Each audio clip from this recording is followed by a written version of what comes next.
Ini pertama, kalau banyak pengajian di Sawal ini kan biasanya halal bihalal. Halal bihalal itu kan sebahasa Arab yang sebenarnya orang Arab juga nggak tahu artinya. Halal bi.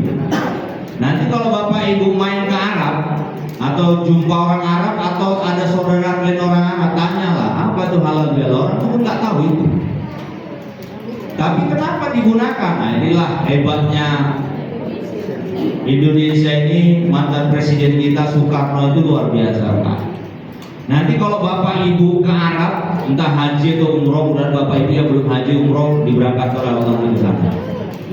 Biasanya itu ada jalan-jalan di Madinah makan kurma kita, banyak kurma azwaj, kurma sukari. Biasanya itu pihak travel bawa ke sana. Nanti pedagang itu bilang halal, halal, halal, halal. Jadi kalau udah dibilang halal makan aja, ya, tapi jangan dibontot. Ini kebiasaan orang Indonesia, halal dimakan, rupanya mami taruh plastik, nah, itu kena marah deh. Nggak boleh. Jadi maksudnya halal itu apa? Kerelaan, Pak. Apa yang ia miliki direlakan untuk dinikmati orang lain. Jadi kalau ada istilah halal bihalal, kita merelakan. Untuk apa? Ayo bermaafan, berlangkulan tangan, saling melepaskan diri, membersihkan hati kita. Itu yang maksudnya itu. Jadi gak ada masalah mau pakai halal bihalal. Yang penting tahu yang maksud dan tujuan kita saling berlangkulan, bermaaf-maafan.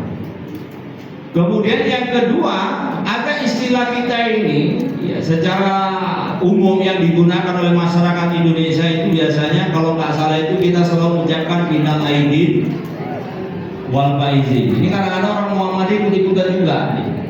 Tapi nggak apa-apa lah. Salah Ustaz, ini bukan persoalan salah atau benarnya Bapak Ibu.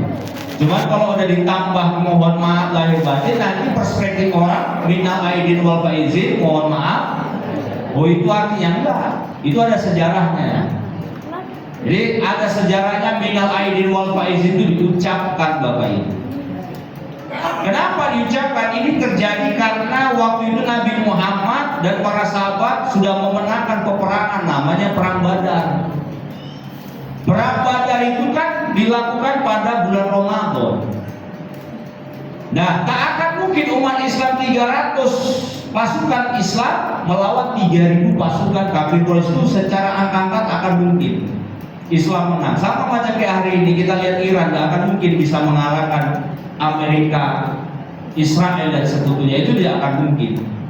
Sama ketika Khalid bin Walid menghadapi pasukan tentara Roma, itu nggak akan mungkin Bapak Ibu. Tapi kalau Allah mengatakan idza arada syai'a ayaqula lahu, maka jadi. Menanglah umat Islam ketika perang Badar. Disitulah Muhammad Nabi kita berpidato. Apa isi pidatonya?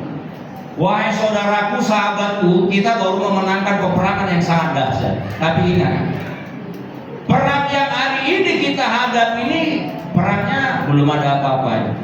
Sahabat itu bergumam.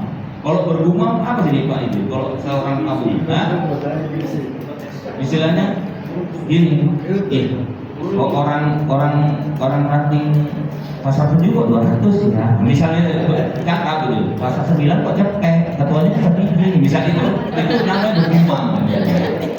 Pak maksudnya sampai situ. Ini kan tadi kan contoh tadi ada cakap-cakap tadi.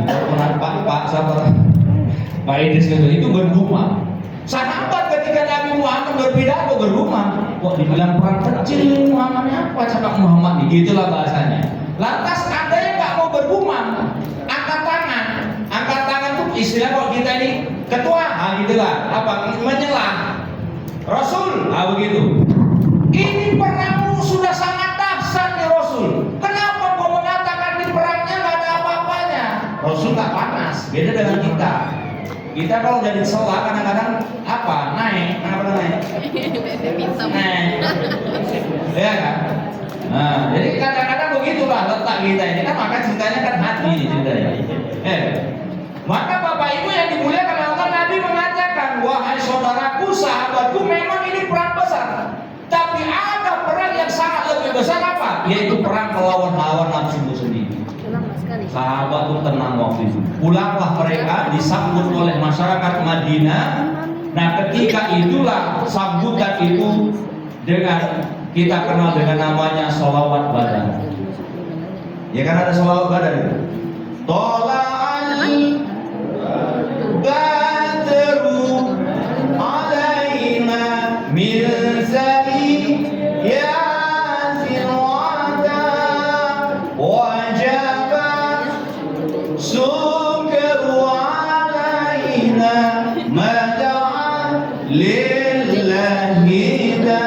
Itu sholawat badar. Menyambut tentara-tentara Badar pulang.